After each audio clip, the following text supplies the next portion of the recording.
Hello, this is Andre Louis with Fracture Sounds, and I'm here to show you Blueprint Drum Kit.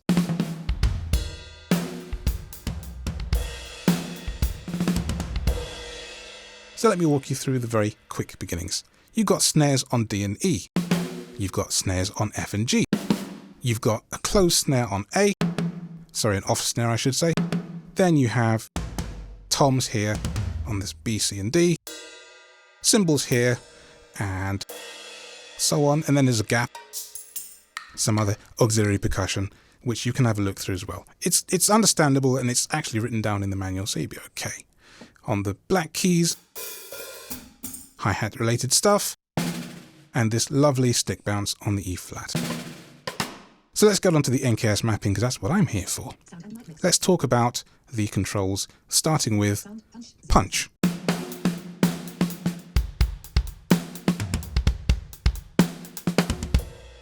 The punch control shapes each sample to give more of a transient impact. It's an envelope shaper. The more you turn it up, the more it shapes the sound. The hype control is compression, saturation and EQ all in one, and basically it boosts the lows and the highs and compresses it to make a nice, warm but hyped up sound. Which is really interesting to me because I think it makes the snares ring out in a really nice way, and depending on the kind of music you're doing, you might find this super useful.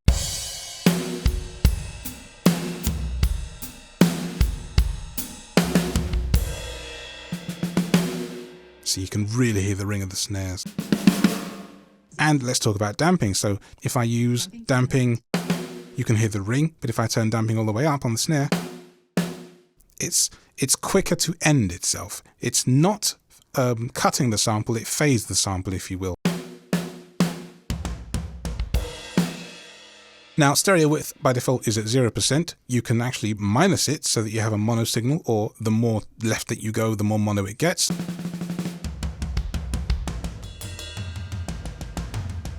Now we have a completely mono signal. And we'll bring it past 0%.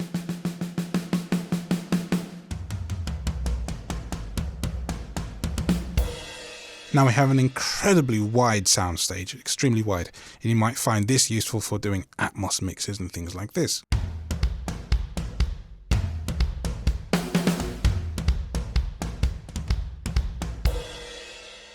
Right, so we go on to the mics now. There are 3 choices for mics actually, which is really cool. We've got the spot mic, and we've got an overhead mic, and we have a room mic. So these 3 are actually combined at the moment. So I'm going to take the room and the overhead all the way down and start with just the spot mic so you can hear what it does in its entirety.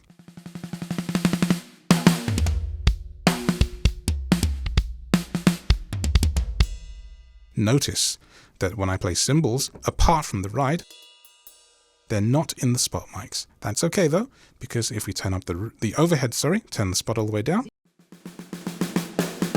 now we have the missing cymbals.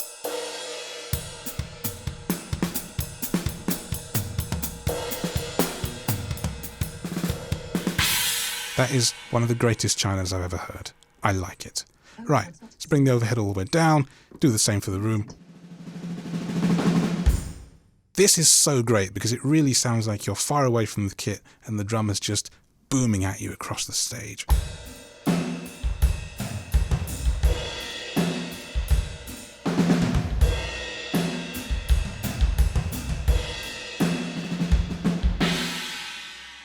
Let's talk about this settings page, and we'll start with the sample start. And I think the best way to actually show you what sample start does is to show you the shaker, because the shaker is one of those that's really affected by how and where the sample kicks in. So by default, we've got it on 20 milliseconds.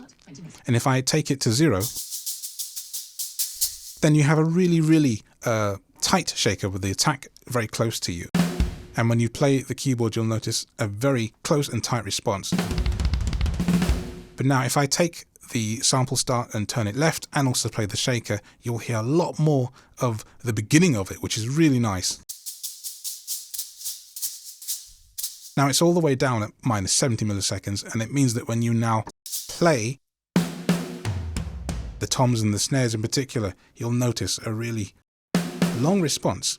But that's okay, because what you're supposed to do with this is use the delay slider or nudge in your DAW to compensate for this. When you do that, you can have more of the transient, the sound at the beginning, and a feel. It's all about feel, I think. I do like to use this. So what I tend to do is record very tight, close up to 0, and then bring that sample start back. So the velocity response, I've turned it up all the way. It was on 79 to begin with. And then when I play very softly now, you will hear the ghost notes and the snares are very, very soft indeed, which is great fun.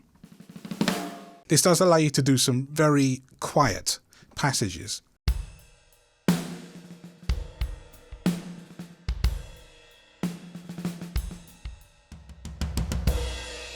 So that you can get really, really deep into the drums.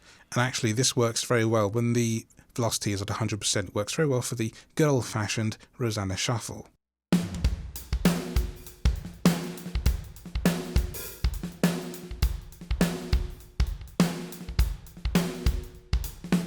See, it's great for that. You want to do jazz as well with the velocity all the way up? Perfect.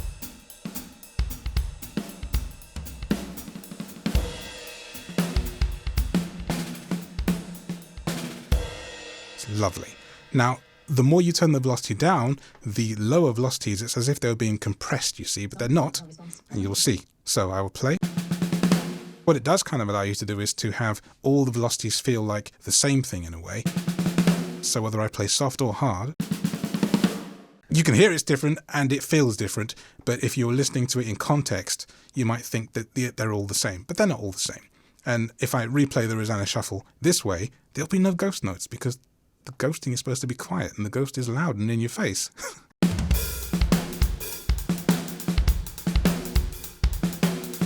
So if there's a particular velocity that you want to bring out in your music, this control can really help you do that.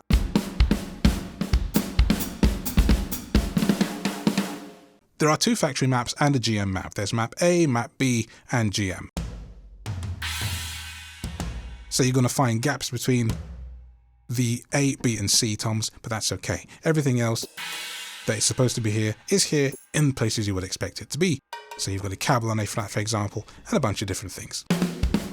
What you do find is that your snares are consolidated now. This is helpful so that instead of 2 snares per snare, you've got 1 snare per snare. So you've got a snare on D and the other snare on E. So when you drop in your bog standard GM file or from another kit, it will just line up where you expect. All right, now we've looked at the drum kit. Here's a demo using the drum kit and some Blueprint instruments.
We start off with Epic Grand, and I'll show you a little bit of that soloed first. I'll also show it in context as well at the beginning.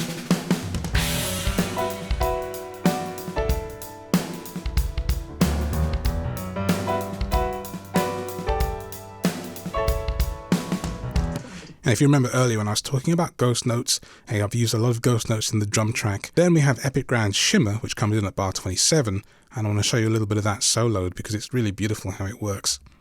By the way, in this piece I've used absolutely no external effects. All the effects do come from within the plugin themselves.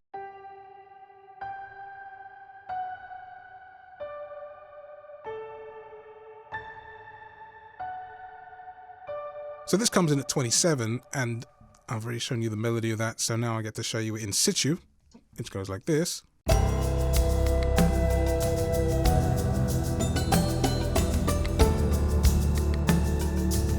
But there are two electric keys tracks, as there are two Epic Grand tracks. The electric keys actually is doing sort of a jazzy number with a bit of walking bass going on, which I quite enjoy.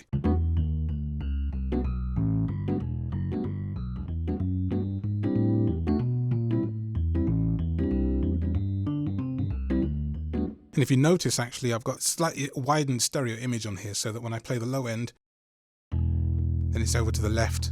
Let me play up high. It's over to the right. So it gives a bit of stereo spread as well as a bit of movement here.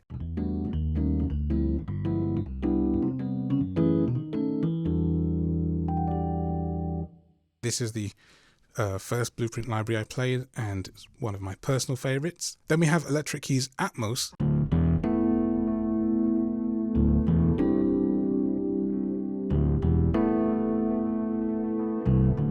And the reason I did that is because the first version is supposed to be quite snappy, and so there's no Atmos on the first Electric Keys track at all, but this one with the longer notes does allow you to hear those really warm atmospheric layers, which I really love. Then we have Short Strings. This is another personal favourite library of mine.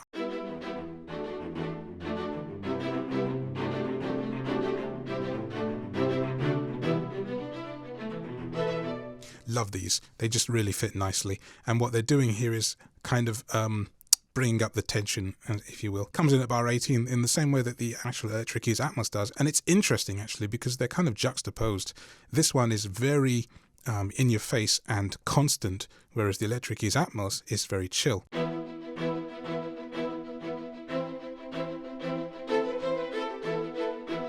And I will put the Electric Keys Atmos back in. You can hear the two together working in harmony.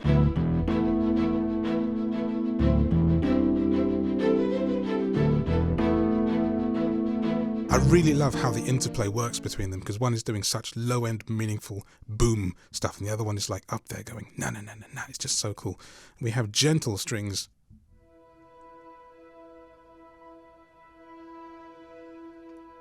Hopefully living up to its name here. Long chords.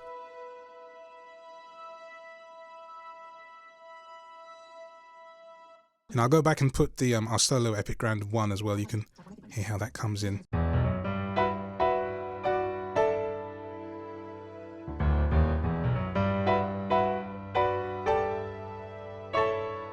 I had to get Toy Bells in there because I just sort of love the tinkly nature of it. Lots of reverb from the plugin, no external plugins used here, as I say. This, by the way, is a complement to Textural Violin, which comes in at the same time and does a similar line later on. Love the delay on Textural Violin. Here we go. So now, of course, feedback guitars, I had to find a way to get that in, because it's not the sort of thing I tend to use all the time. I wanted to see if I could find a way to use it, and I have.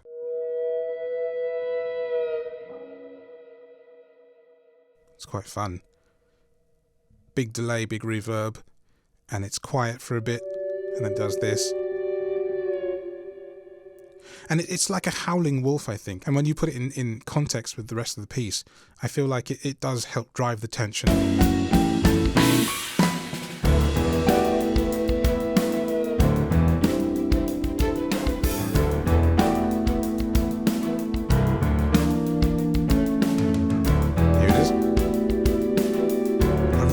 Like how this product works, and I took the release down by quite a bit to make that work. I wanted a really quick release so that the reverb and the delay would do all the hard work here. Oh, I love the delay on this.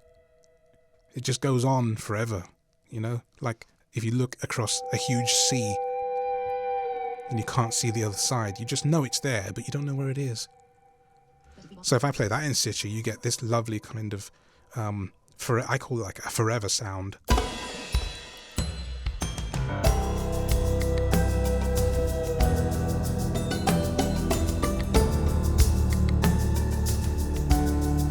Here it is. It's just beautiful. It's haunting. Then Gentle Winds, which is another great library here.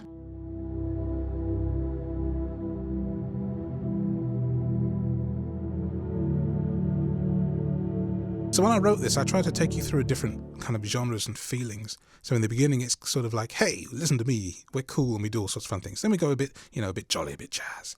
And then we switch into this epic mode. And then to end it, we have this kind of sad, thoughtful mode.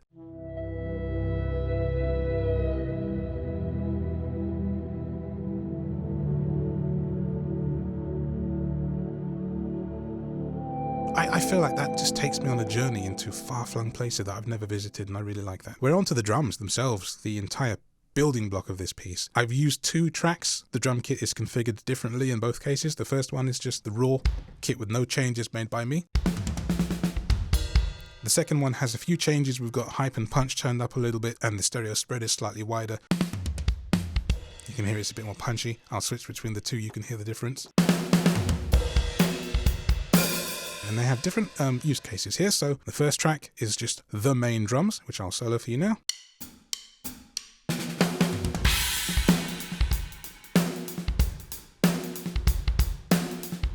And then the Shakers one, soloed, sounds like this. And that, ladies and gentlemen, is the entire piece. So I thank you very much for watching this walkthrough of Drum Kit. And go and download it for yourself from fracturesounds.com. Crap. Lean on the keys, bruv. Lean on the keys. In fact, I'll start it from the keys. There we go.